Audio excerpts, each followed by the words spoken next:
إن في خلق السماوات والأرض واختلاف الليل والنهار والفلك التي تجري في البحر بما ينفع الناس وما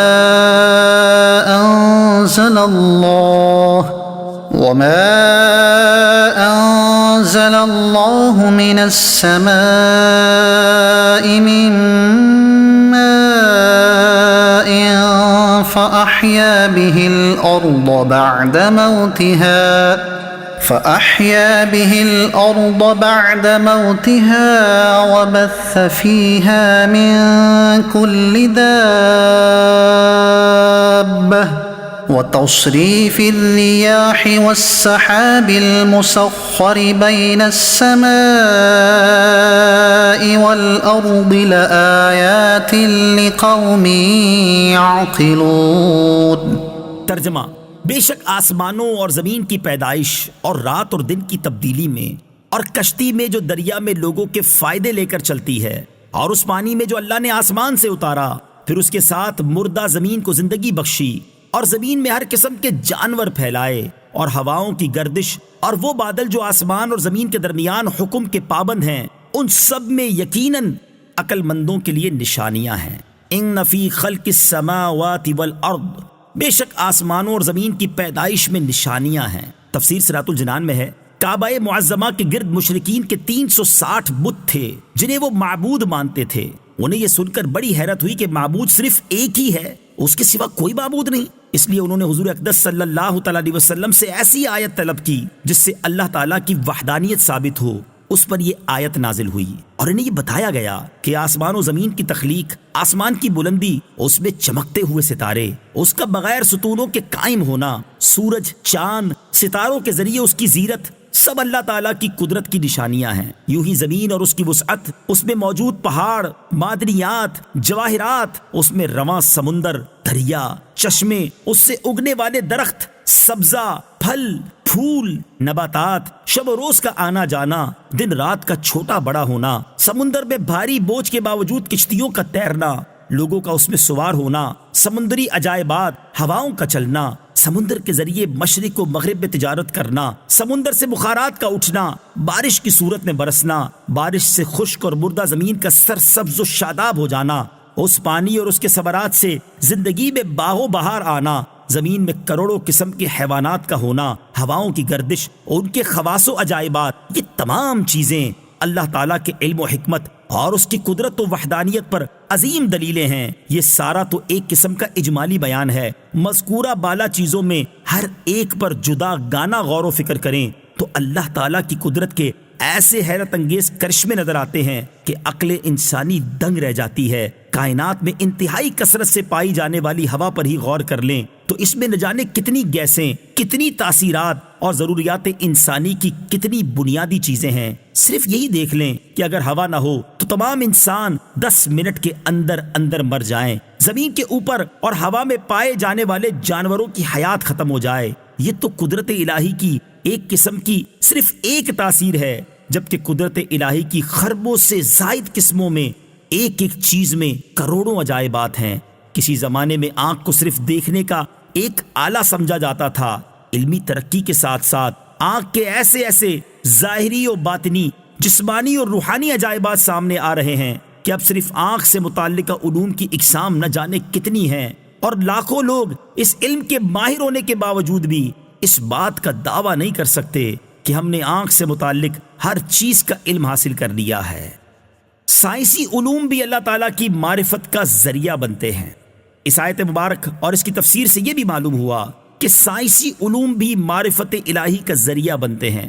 جتنا سائنسی علم زیادہ ہوگا اتنی ہی اللہ تعالیٰ کی عظمت و قدرت کی پہچان زیادہ ہوگی۔ لہٰذا اگر کوئی دین اسلام کی خدمت اور اللہ تعالیٰ کی معرفت کی نیت سے سائنسی علوم سیکھتا ہے تو یہ بھی عظیم عبادت ہوگی۔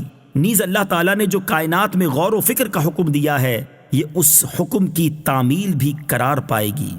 وَمِنَ الناس من يتخذ من دون الله أندادا يحبونهم كحب الله والذين آمنوا أشد حبا لله ولو يرى الذين ظلموا إذ يرون العذاب أن القوة لله جميعا وأن الله شديد العذاب.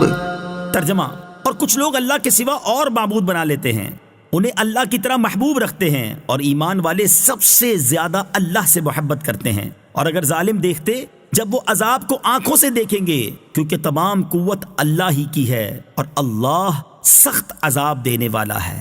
وَمِنَ النَّاسِ مَن يَتَّخِذُ مِن دُونِ اللَّهِ أَندَادًا، اور کچھ لوگ اللہ کے سوا اور معبود بنا لیتے ہیں. تفسیر صراط الجنان میں ہے، مشرکین اپنے باطل معبودوں سے اسی طرح محبت کرتے جیسے اللہ تعالیٰ سے محبت ہونی چاہیے.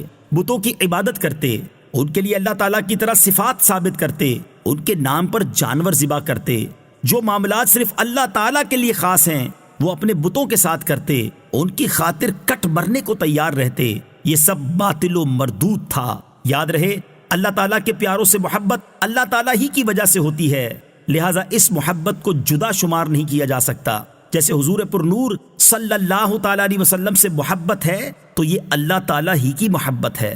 والذین آمنوا اشد حبا للہ، اور ایمان والے سب سے زیادہ اللہ سے محبت کرتے ہیں. تفسیر صراط الجنان میں ہے، اللہ تعالیٰ کے مقبول بندے تمام مخلوقات سے بڑھ کر اللہ تعالیٰ سے محبت کرتے ہیں.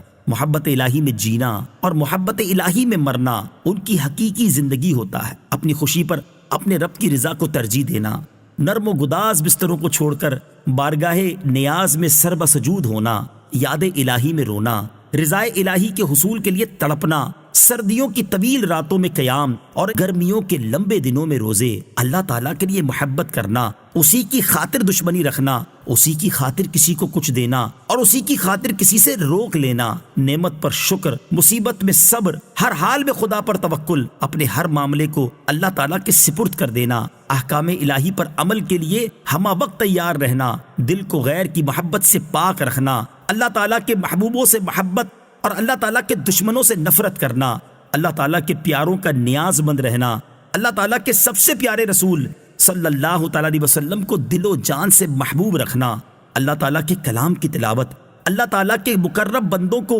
اپنے دلوں کے قریب رکھنا، ان سے محبت رکھنا، محبت الہی میں اضافے کے لیے ان کی صحبت اختیار کرنا، اللہ تعالیٰ کی تعظیم سمجھتے ہوئے ان کی تعظیم کرنا. یہ تمام امور اور ان کے علاوہ سینکڑوں کام ایسے ہیں جو محبت الہی کی دلیل بھی ہیں اور اس کے تقاضے بھی ہیں.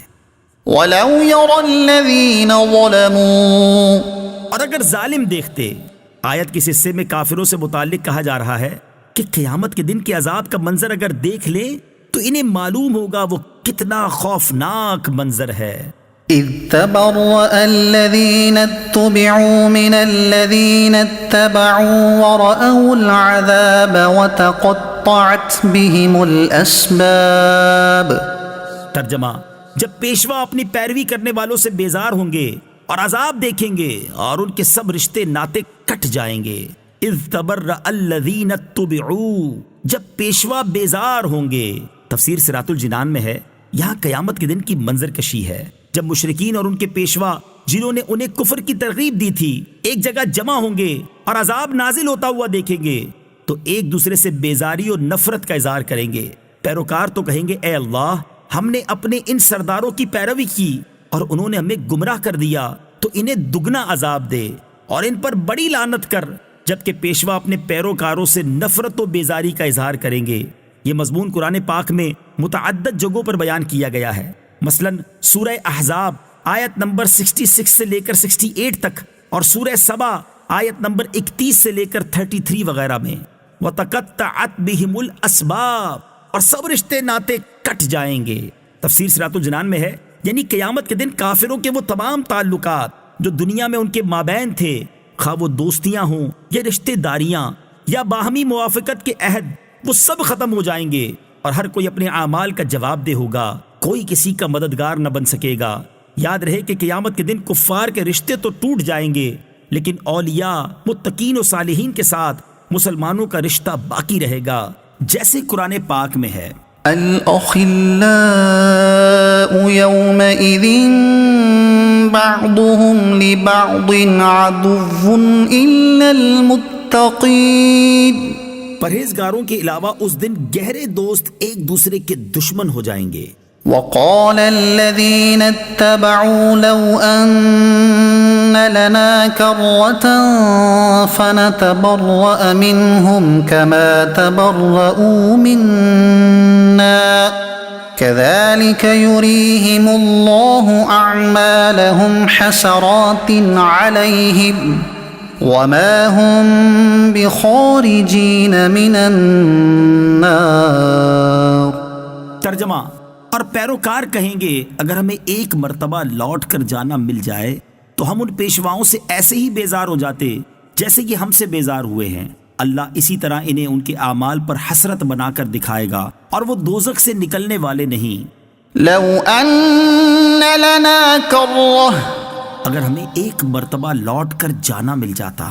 تفسیر صراط الجنان میں ہے، کافر انتہائی تمنا کریں گے کہ کاش انہیں ایک مرتبہ دنیا میں لوٹ کر جانا مل جائے تو اولاً اپنے پیشواؤں سے بیزاری کا اظہار کر لیں، مزید اپنے باطل معبودوں سے بیزار ہو جائیں، اور تیسرا ایمان لا کر نیک اعمال کریں۔ کافروں کی موت کے وقت بھی ایسی ہی تمنائیں ہوتی ہیں، جیسا کہ سورہ مومنون آیت نمبر 99 اور 100 میں ہے کہ کافر کہے گا اے اللہ مجھے واپس لوٹا دے تاکہ میں کچھ تو نیکی کر لوں۔ یوں ہی سورہ زمر آیت نمبر 58 میں ہے، کافر کہے گا اے کاش کہ مجھے ایک مرتبہ واپسی مل جائے تاکہ میں نیکیاں کر لوں۔ اس طرح کا مضمون پارہ 24 سورہ زمر اور سورہ مومن میں کثرت سے بیان کیا گیا ہے۔ نیک اعمال کی حسرت کرنے والے لوگ، یاد رہے کہ ایمان اور اعمال صالحہ کی اصل حسرت تو کافر ہی کو ہوگی، لیکن مسلمان بھی نیکیوں کی کمی اور گناہوں میں ملوث ہونے پر حسرت کا اظہار کریں گے، جیسے حدیث مبارک میں ہے، نبی کریم علیہ الصلوۃ والسلام نے ارشاد فرمایا ہر مرنے والے کو افسوس و ندامت ہوگی۔